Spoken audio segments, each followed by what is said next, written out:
இது மகிமை நேரம்.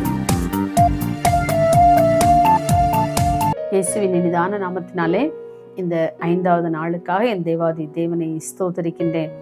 கடந்த இந்த வாரம் முழுவதுமாக நாம் எதிலெல்லாம் எச்சரிக்கையாக இருக்க வேண்டும் என்று சொல்லி நாம் தியானித்து வருகின்றோம். இந்த 5வது நாளிலும் கூட நாம் எதில் எச்சரிக்கையாக இருந்து கொள்ள வேண்டுமாம்? அவிசுவாசமுள்ள பொல்லாத இருதயம் இராதபடிக்கு எச்சரிக்கையாய் நடந்து கொள்ள வேண்டும். எபிரேயர் 3ஆம் அதிகாரம் 12ஆம் வசனம் இவ்வாறு கூறுகிறது: ஜீவனுள்ள தேவனை விட்டு விலகுறதற்கு ஏதுவான அவிசுவாசம் உள்ள பொல்லாத இருதயம் உங்களில் ஒருவனுக்குள்ளும் இராதபடிக்கு நீங்கள் எச்சரிக்கையாயிருங்கள். நம்ம எவ்வளவுதான் விசுவாச வீரர்களா இருந்தாலும் கூட சில காரியங்கள் நம்முடைய வாழ்க்கையிலே நிறைவேறாமல் போகும்போது நம்முடைய வாழ்க்கையில என்ன வந்துடுது? அவிசுவாசம் உள்ளே நுழைந்து விடுகிறது. ஏன் என்னுடைய வாழ்க்கையில இந்த காரியம் இன்னும் நடக்கல? நான் ஒருவேளை தேவனுடைய பிள்ளையாக இல்லையோ, அல்லது எதுவும் பாவம் செய்து விட்டேனா? இப்படிங்கிற ஒவ்வொரு சந்தேகமான கேள்விகள் நமக்குள்ளே என்ன செய்து எழும்ப ஆரம்பிக்கிறது. இதனால என்ன செய்யறோம்? நிறைய பேரு தேவனை விட்டு என்ன செய்யறோம்? பின்வாங்கி போயிடும். சில பேர் தேவனை நினைச்சுறாங்க, மறுதளிக்கிறாங்க.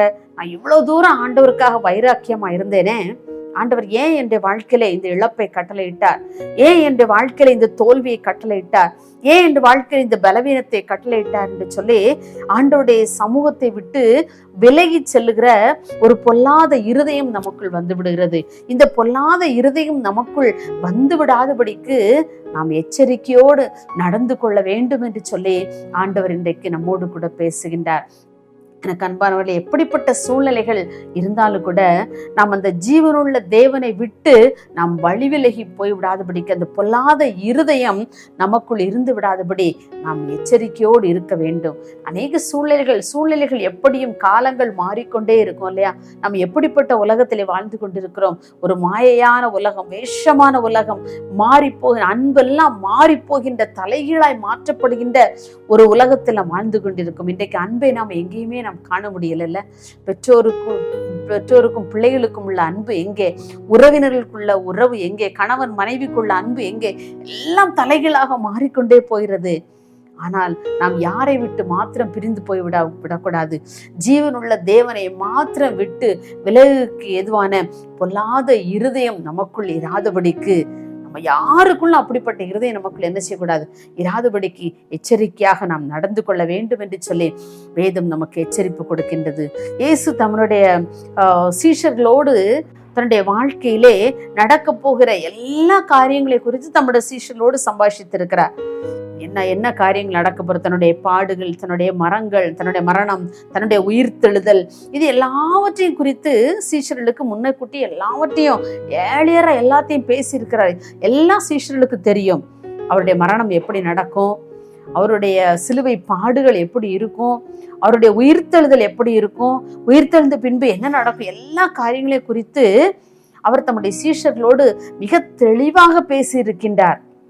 ஆனால் ஆண்டவர் உயிர்த்தெழுந்த பின்பு சீஷர்கள் அறை வீட்டிற்குள் இருக்கும் பொழுது இயேசு அவர்கள் நடுவே வந்து உங்களுக்கு சமாதானம் என்று சொல்லி அவர்களை ஆசீர்வதிக்கின்ற எல்லாருக்கும் ஒரு பிரமிப்பு, ஒரு ஆச்சரியம், அப்படியே உறைந்து போயிருக்கிறாங்க. ஆனா அந்த சமயத்துல ஆண்டவரோடு கூட இருந்த அந்த சீஷனாகிய தோமா அன்றைக்கு ஆண்டவர் வந்த சமயத்துல அங்க இல்லை. அப்போ அறை வீட்டுக்குள் வந்து ஆண்டவர் அவர்களை ஆசீர்வதித்து அவர் போய்விட்டார். ஆனா அந்த சமயத்துல உடனே சீஷர்லாம் சொல்றாங்க, இயேசுப்பா அங்க வந்தாங்க, நாங்கெல்லாம் அவரை பார்த்தோம் அப்படின்னு சொன்னா தோமாவுக்கு என்ன செய்ய முடியல? நம்பவே முடியல. அப்போ அந்த தேவனை விட்டு விலகுறதுக்கு எதுவான ஒரு இருதயம், பொல்லாத இருதயம் அவனுக்குள்ள வந்துருது. ஒரு அவிசுவாசமான எண்ணம் அவனுக்குள்ள வந்து விடுகிறது. அவன் என்ன சொல்றான்? நான்லாம் என்ன செய்ய மாட்டேன், நம்ப மாட்டேன், நான் என்ன செய்ய மாட்டேன், விசுவாசிக்க மாட்டேன், நான் என்ன செய்ய மாட்டேன், அதெல்லாம் நான் ஏசப்பா நான் இருக்கும்போது வரணும், அவருடைய காயங்கள் எல்லாம் நான் பார்க்கணும், அந்த காயத்துல, அவருடைய விழாவில் உள்ள காயத்துல என் விரல்கள் எல்லாம் நான் என்ன செய்யணும், போடணும். அப்படி போட்டு அந்த காயத்துல விரல்கள்லாம் போட்டா தான் நான் என்ன செய்வேன், நான் நம்புவேன். பாருங்க, எவ்வளவு ஒரு அவிசுவாசம் உள்ள இருதயம் அவனுக்குள் வந்து விடுகிறது. இயேசுவோடு கூட இருந்த அந்த மற்ற சீஷர்களும் அப்படித்தான் இருந்தாங்க. ஆனா இயேசு வந்த உடனே அவரை விசுவாசித்து அவரை ஏற்றுக்கொண்டாங்க இல்லையா? ஆனா தோமா இந்த வார்த்தைகளை கூறுகின்றார், நான் விசுவாசிக்கவே மாட்டேன். நான் எல்லாம் காயத்தெல்லாம் பார்த்து அவரை தொட்டு பார்த்து அந்த காயத்துல என் விரலெல்லாம் போட்டா தான் நினைச்சுவே நான் விசுவாசிப்பேன். அப்போ அந்த விசுவாசத்தை விட்டு வழி விலகி போகிற ஒரு இருதயம், பொல்லாத இருதயம் அவனுக்குள் இருந்தது. இப்படிப்பட்ட நாம் விசுவாசத்தை விட்டு வழி விலகி போகிற அநேக உபதேசங்கள் நமக்கு கிடைக்கலாம், அநேக காரியங்கள் நம்முடைய வாழ்க்கையில நடக்கலாம். ஆனால் நாம் அந்த தேவனை பின்பற்றுகிற அந்த விசுவாச வாழ்க்கையை விட்டு நாம் ஒருபோதும் நாம் வழி விலகி விட்டுவிடக்கூடாது. அந்த பொல்லாத இருதயம் நமக்குள் இராதபடி நாம் எச்சரிக்கையோடு நடந்து கொள்ள வேண்டும். என்னுடைய வாழ்க்கையில கூட என்னுடைய கணவன் மரித்த போது எல்லாரும் சொன்னாங்க, ஏன் இவளுக்கு இந்த பாடு, எதுக்கு இவளுக்கு, ஏன் இந்த இழப்பு, எல்லாரும் என்ன, எனக்குள் அநேக கேள்விகள் எழும்பினது. ஆனா ஆண்டவர்கிட்ட நான் கேள்வி கேட்க துணியல. ஏன் ஆண்டவரை என்னுடைய வாழ்க்கையில இந்த இழப்பு என்று சொல்லி நான் ஆண்டவரிடத்துல கேள்வி கேட்கல. ஏன்னா என்னுடைய வாழ்க்கையில ஆண்டவர் செய்து வந்த ஒவ்வொரு காரியங்களையும் நினைத்து பார்க்கும் பொழுது ஒவ்வொன்றோருடைய சித்தப்படி நடத்தி கொண்டே வந்தார். அந்த காரியங்களெல்லாம் நினைக்கும் போது இதுவும் ஆண்டவருடைய சித்தம். ஏன்னு சொல்லி நான் கேள்வி கேட்க எனக்கு தைரியம் இல்லை. ஏன் அவருக்கு தெரியாமல் ஒரு காரியம் கூட என்னுடைய வாழ்க்கையில நடந்ததில்லை. அப்போ அவருக்கு தெரியும் இல்லையா? அப்போ நான் ஆண்டவருடைய சமூகத்துல, ஆண்டவரை உம்முடைய சித்தத்துக்கு என்னை அர்ப்பணிக்கிறேன்ப்பா, என்னுடைய கவலைகள், என்னுடைய பாரங்கள், என்னுடைய துயரங்கள் எல்லாம் நான் உம்முடைய கரத்துல அர்ப்பணிக்கிறேன் என்று சொல்லி நான் ஆண்டவருடைய சமூகத்திலே நான் விசுவாசத்தோடு என்னுடைய வாழ்க்கையை அவர் எப்படியும் நடத்துவார். என்னுடைய வாழ்க்கை, நான் அப்போ எனக்கு ஒரு வேலை கூட கிடையாது, நான் ரொம்ப கஷ்டப்பட்ட ஒரு சூழ்நிலையில தான் இருந்தேன். நான் அப்போ கூட நான் சோர்ந்து போகல. நான் விசுவாசத்தோடு நான் அவரை பற்றி கொண்டதினாலே இன்றைக்கு ஆண்டவர் என்னுடைய வாழ்க்கை, என்னுடைய குடும்ப வாழ்க்கையை கர்த்தர் ஆசீர்வதித்து தந்திருக்கின்றார்.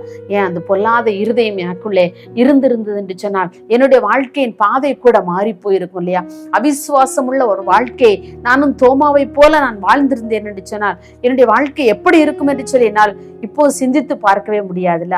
அவ்வளவு ஆண்டவரை நடத்தி வருகிற பாதையெல்லாம் நான் நினைத்து பார்க்கும் பொழுது என்னை எவ்வளவு நேர்த்தியாக, மிக அருமையாக ஆண்டவர் நடத்தி கொண்டே வருகின்றார்.